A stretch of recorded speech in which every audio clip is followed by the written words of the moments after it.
So mga bro, mga sis, welcome back. At binabati ko nga pala ngayon ng magandang hapon. At ngayon nga pala ay June 27, 2025. Time check, 4 p.m. At samahan nyo akong mag-prepare ng mga aking kakainin. Kasi kanina nakapag-workout na ako at may lakad mamaya.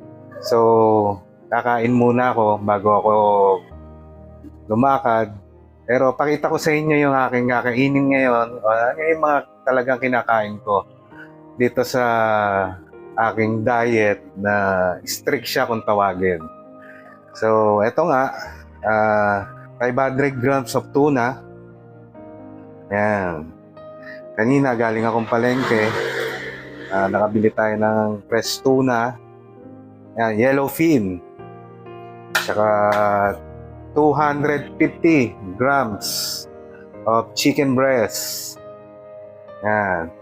Dito sa tuna, makakuha tayo ng, dito sa 500 grams, makakuha tayo ng 110 to 125 grams of protein. Kaya maganda na sa recovery natin yun at sa pre-workout na hindi mag-lose yung muscle natin. Yung fats lang ang mawawala. Tapos dito nga sa chicken breast na 250 grams, makakuha tayo na 78 grams of protein.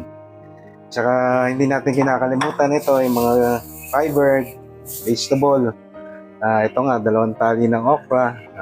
Dito sa ating palengke, 10 piso lang to. So, mura.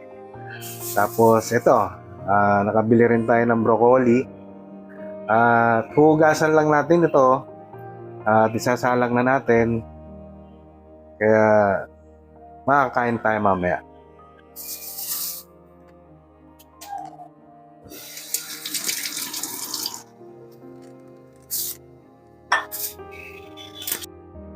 At nakaligtaan pala natin na ito nga pala, hiwain natin yung papaya.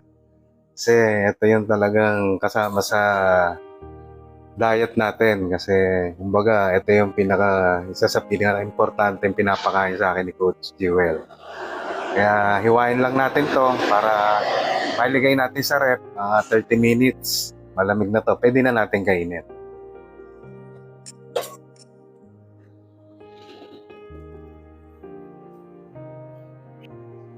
So, ayun mga bro, nahugasan na natin yung chicken, tsaka yung mga gulay, yung broccoli, tsaka yung okra, tsaka itong tuna.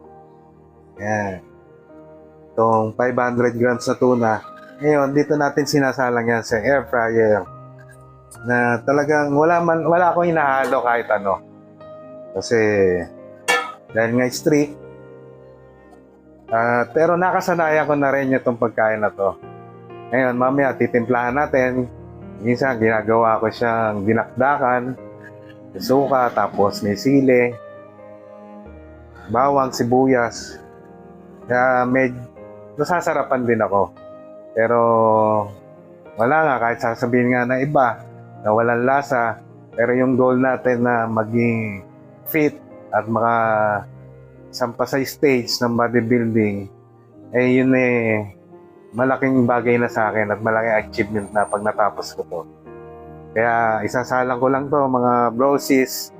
Mamaya tingnan natin kung ano yung kakalabasan at kakain na tayo.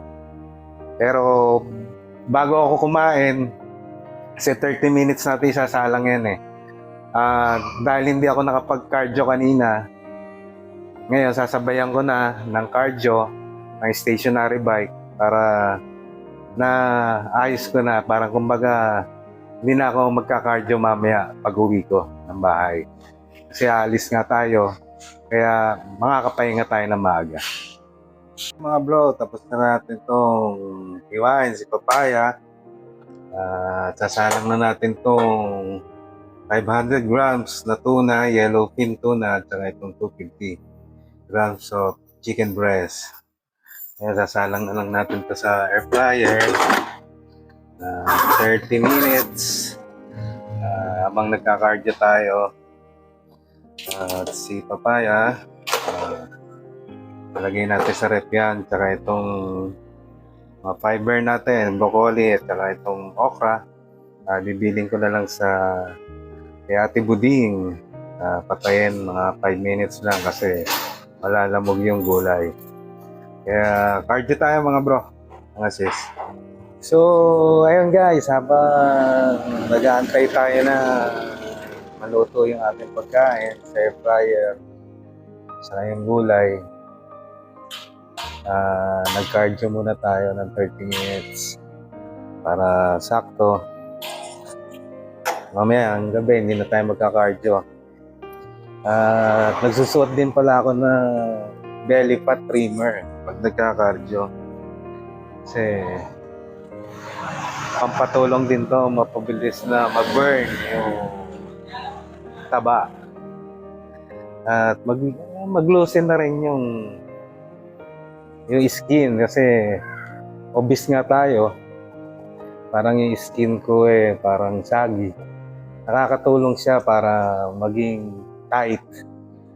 Kaya nagsusuot ako nitong belly fat trimmer. Mura lang to sa Lazada o Shopee. Kaya kuha na kayo, lalo pag naglalakad kayo. Ngayon itong cardio ko mga bro, mga sis, hindi naman siya matulit. Pero normal lang siya. Normal lang pero medyo may bigat.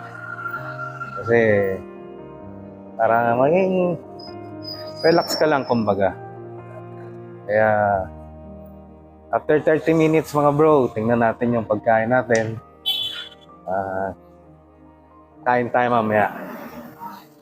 So ayan mga bro, tapos na tayo sa almost 35 minutes na cardio. Ito nga, pawis na tayo.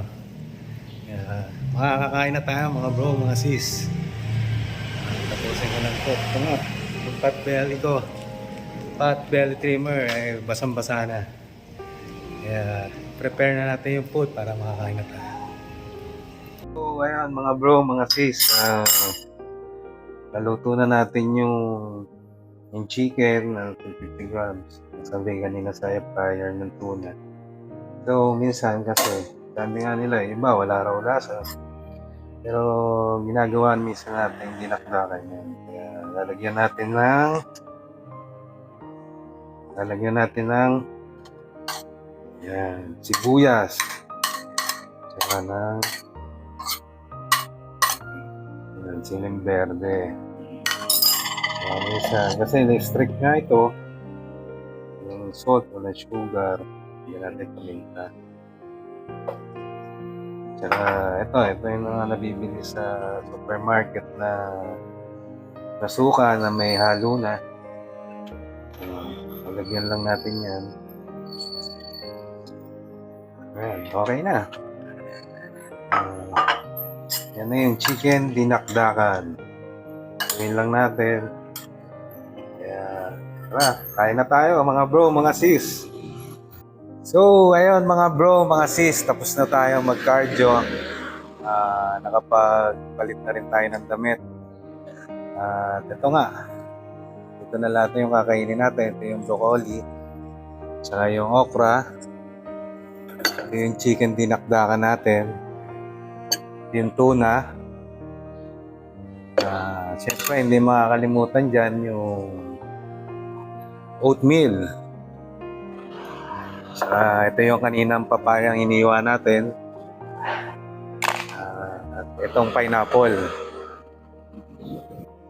Ito mga bro, mga sis, bago tayo magsimulang kumain, syempre, magpasalamat muna tayo kay God. Ito dapat hindi natin mawala sa atin bago tayo kumain. Sa mga small blessing, kailangan natin pagpasalamat. Kaya pray tayo. Amen. Kaya mga bro, ito yung pre-workout meal ko. Tara, kain tayo.